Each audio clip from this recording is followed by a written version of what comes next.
Assalamualaikum warahmatullahi wabarakatuh. Di sini saya akan menjelaskan materi tentang ekstrak. Nah, apa sih ekstrak itu? Menurut Farmakope Indonesia edisi 4 tahun 1995, ekstrak adalah sediaan pekat yang diperoleh dengan mengekstraksi zat aktif dari Simplicia nabati atau hewani menggunakan pelarut yang sesuai. Kemudian semua atau hampir semua pelarut diuapkan dan massa serbuk yang tersisa diperlakukan sedemikian rupa hingga memenuhi standar yang telah diuapkan. Hal-hal yang harus diperhatikan dalam pembuatan ekstrak antara lain jumlah Simplicia yang akan diekstraksi. Jumlah ini akan digunakan untuk perhitungan dosis. Yang kedua, derajat kehalusan Simplicia. Yang ketiga, jenis pelarut yang digunakan. Yang keempat, suhu. Yang kelima, lama waktu penyarian. Contoh dalam pembuatan ekstrak menggunakan metode dekoktum. Menurut Farmakope Belanda edisi kelima, membutuhkan waktu 30 menit. Pada Farmakope Belanda edisi ke-6, membutuhkan waktu 15 menit, sama dengan metode infusa. Yang keenam, kondisi ekstraksi. Yang ketujuh, pengadukan dan kekentalan. Jenis-jenis ekstrak ada 8, antara lain ekstrak air, yaitu ekstrak yang menggunakan pelarut air sebagai cairan pengekstraksi.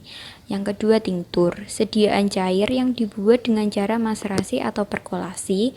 1 bagian Simplicia disari dengan 2-10 bagian menstruum atau pelarut. Yang ketiga, ekstrak cair. Ekstrak cair berbeda dengan tinktura. Ekstrak ini lebih kental sesuai dengan ketentuan Farmakope.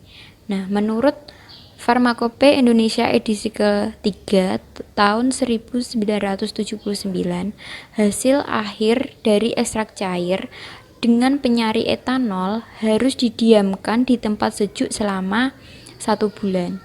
Kemudian disaring sambil mencegah penguapan. Yang keempat, ekstrak encer, dikenal sebagai ekstrak tenuis, dibuat seperti ekstrak cair, hanya terdapat perbedaan antara konsentrasi Simplicia yang disari dengan konsentrasi akhir ekstrak. Yang kelima, ekstrak kental.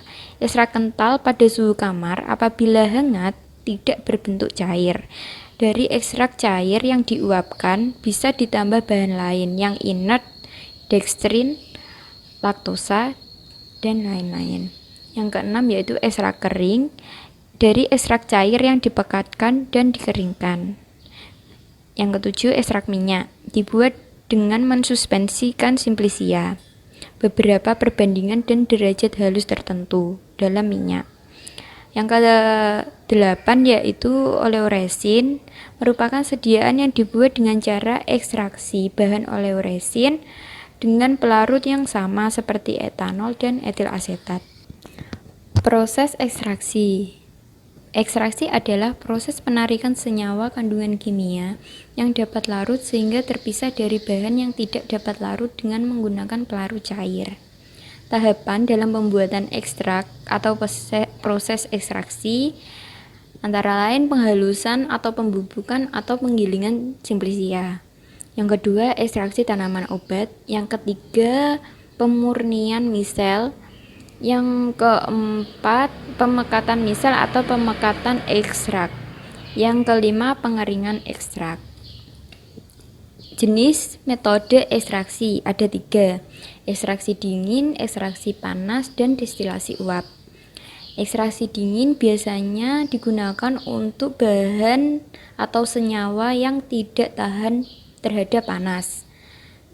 Ada 3 metode, yaitu maserasi, perkolasi, dan ekstraksi cair-cair. Yang kedua, ekstraksi panas. Biasanya digunakan untuk senyawa yang tahan terhadap panas, meliputi sokletasi, infusa, dan dekokta. Yang ketiga, metode destilasi uap yang digunakan untuk senyawa yang mudah menguap. Pemekatan dan pengeringan ekstrak dilakukan dengan metode penguapan atau evaporasi. Prinsip dari evaporasi adalah mengurangi tekanan dan menggunakan suhu rendah. sehingga dapat menjamin zat aktif dalam ekstrak tidak rusak. Faktor yang dapat mempercepat proses evaporasi antara lain suhu, kelembapan udara, tekanan, gerakan udara, dan sifat cairan. Pemekatan ekstrak dengan cara penguapan dapat dilakukan dengan menggunakan oven, destilator, dan vakum rotary evaporator. Vakum rotary evaporator merupakan alat yang digunakan untuk mengurangi atau menghilangkan kandungan cairan dengan cara evaporasi. Rotary evaporator merupakan instrumen yang menggunakan prinsip destilasi atau pemisahan. Perbedaannya adalah pada rotary evaporator dapat menurunkan tekanan dan rotasi pada labu alas bulat sehingga pelarut dapat menguap lebih cepat di bawah titik didihnya. Setelah dilakukan pemekatan, kemudian ekstrak kental dikeringkan untuk menghilangkan pelarut yang tersisa.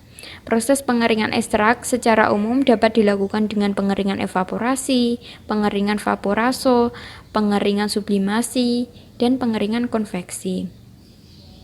Ini merupakan rangkaian gambar dari rotary evaporator.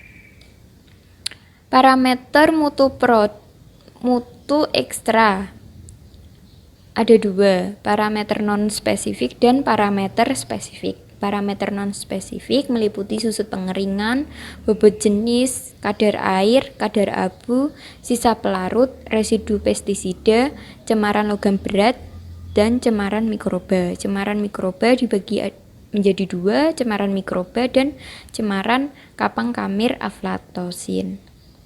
Parameter mutu ekstrak spesifik antara lain identitas ekstrak, organoleptik ekstrak, senyawa terlarut dalam pelarut tertentu. Identitas ekstrak meliputi nama lokal tumbuhan, nama latin sediaan ekstrak, bagian tumbuhan yang digunakan, lokasi tumbuh, usia tumbuhan, waktu panen, pelarut ekstraksi, dan kandungan zat aktif. Sekian materi dari saya tentang ekstrak. Untuk penjelasan metode pembuatan ekstrak akan dilanjutkan di pertemuan berikutnya. Assalamualaikum warahmatullahi wabarakatuh.